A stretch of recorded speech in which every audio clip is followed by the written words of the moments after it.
Hi everybody, my name is Becky. Thank you so much for joining me today at the beautiful Baltimore Woods Nature Center in Marcellus, New York for story time. And I have a very special story to read to you all today called The Bug Girl. So if you really love bugs, not too sure about bugs, or you just don't like them at all, I think that you'll enjoy this story.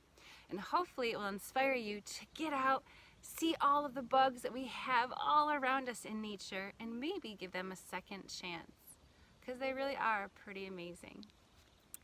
So get cozy, and I hope that you enjoy this story. So The Bug Girl was written by Sophia Spencer. And Sophia is in 4th grade, and she's an aspiring entomologist, which is a scientist who studies bugs. And she had help writing the book by Margaret McNamara and illustrated by Kara Scoyer.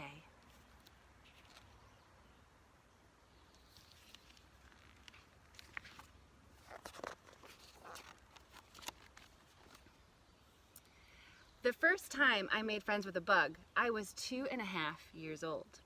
My mom took me to a butterfly conservatory, which is like a zoo for butterflies. As soon as we got there, a butterfly perched on my shoulder. It flitted onto my hand, my foot, my elbow, and my head, even my nose, and it stayed with me the whole time we were there.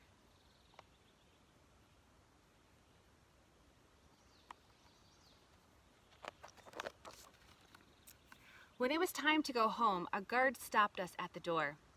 "I'm sorry, miss. The butterfly has to stay here," he told me. "Say goodbye to the butterfly," said my mom, but it did not move. Carefully, gently, the guard took the butterfly from my shoulder, and after a moment, away it flew. "Bye-bye, butterfly," I said. From that day on, I was bug crazy. Other kids liked storybooks, I liked bug books.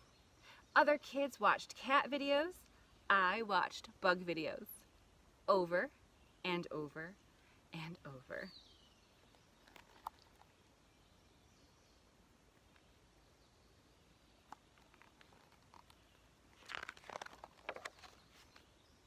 I noticed bugs everywhere I went.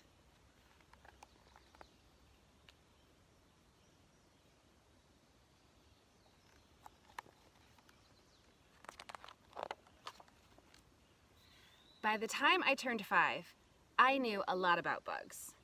There are billions of bugs on our planet. Bugs have been on Earth way longer than humans have. They live on every continent, even Antarctica. One way or another, most plants and animals rely on bugs to survive. The scientific name for bugs is arthropods, but I call them bugs for short. In kindergarten, nobody minded that I loved bugs.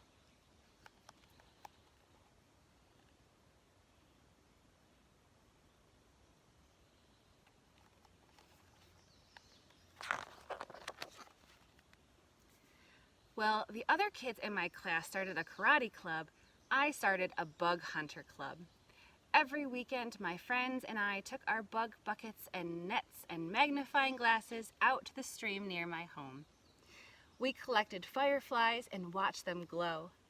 We identified beetles by their 2 sets of hidden wings and counted the spots on ladybugs. We watched dragonflies hover like helicopters. We even collected stink bugs, which really can stink.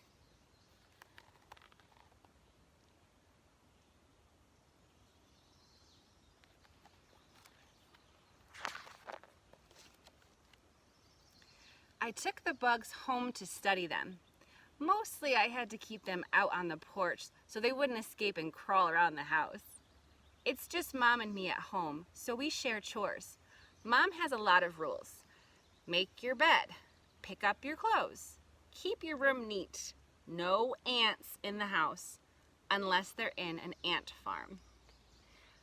I have just one rule: all bugs must live. If there's a mosquito buzzing, I snatch it up in a napkin and let it go. We don't have a fly swatter, we have a bug net. One night, my mom saw a water bug, a giant flying roach, in the middle of the living room. She knew the bug rule was important to me, so she didn't kill it. She put a net over it and waited for me to find it in the morning. But when I lifted up the net, it was gone.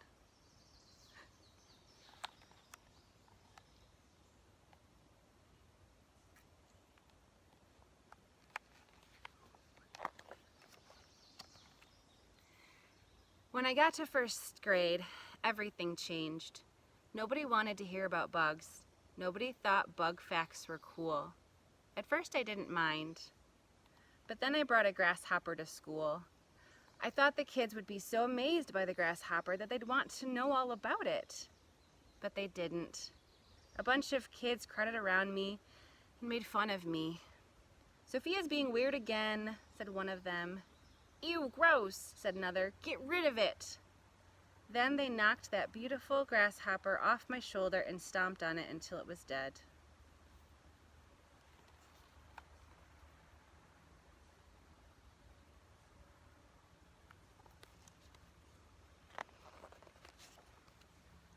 That night, I went home and cried and cried. "Those kids are wrong," my mom said. "It's okay to love bugs, Sophia." "I know," I said. "It just doesn't feel like it."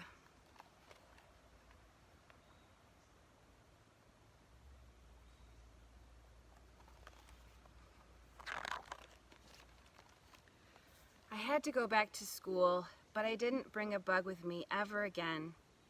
That didn't stop kids from making fun of me.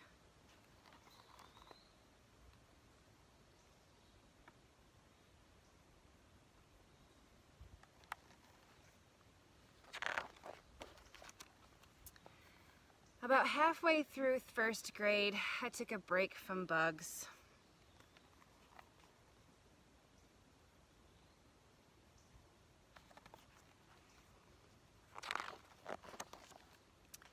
My mom did not like seeing me so unhappy, not one bit. She knew I needed to find other people who loved bugs as much as I did. She wrote an email to a group of entomologists asking for one of them to be my bug pal. She wanted me to hear from an expert that it was not weird or strange to love bugs and insects. "Maybe somebody will write back," said my mom. "Maybe," I said. "Or at least call." We thought those scientists would be too busy to respond. But 3 days later, my mom got an email. She opened it. "It's from a bug scientist named Morgan Jackson," she said. "He wants to put my letter online so that other entomologists can read about it." "Okay?" "Okay," I said. Morgan Jackson posted my mom's letter, and he asked other bug scientists all around the world to let me know if they had any advice for a girl who loves bugs.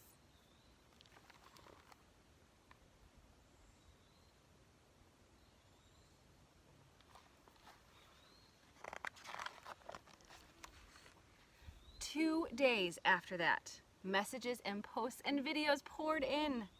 I couldn't believe how many people around the world loved bugs as much as I did, and how many of them were grown-up women. Some were scientists who wrote about the work they do in their labs. Others shared videos of themselves with bugs on their arms and sent pictures of themselves hunting bugs in the wild.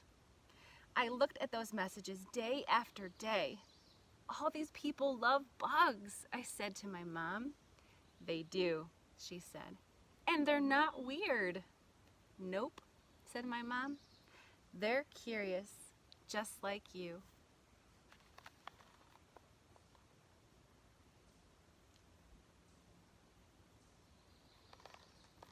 How cool is that? So cool. Newspaper reporters read my story online, and they started calling my mom to find out more. The reporters asked to interview me, and I talked to them on the phone. My mom and I even appeared on television, which was a bit scary. It's hard to be on television when you're just an ordinary person, but I did it. I wanted to get the word out that it's okay to love bugs. Then Morgan Jackson decided to write a scientific article about how entomologists can get young people excited about science. Morgan asked if I would like to help write the article.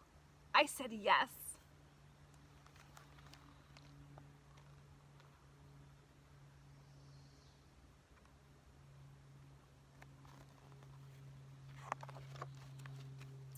School got a lot easier after that because I didn't feel so alone. And nowadays I liked even more things: gymnastics, time travel books, swimming, and technology.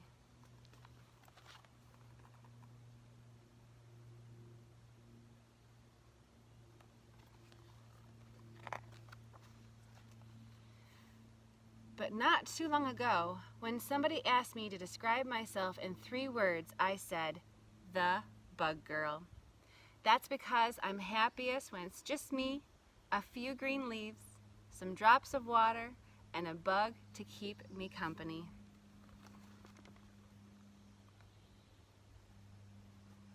The end. So even if you don't like bugs, or you like them a little bit, or you just love them, I hope that you'll get out and explore the nature around you and give bugs a chance, because I'm sure they will amaze you. Okay?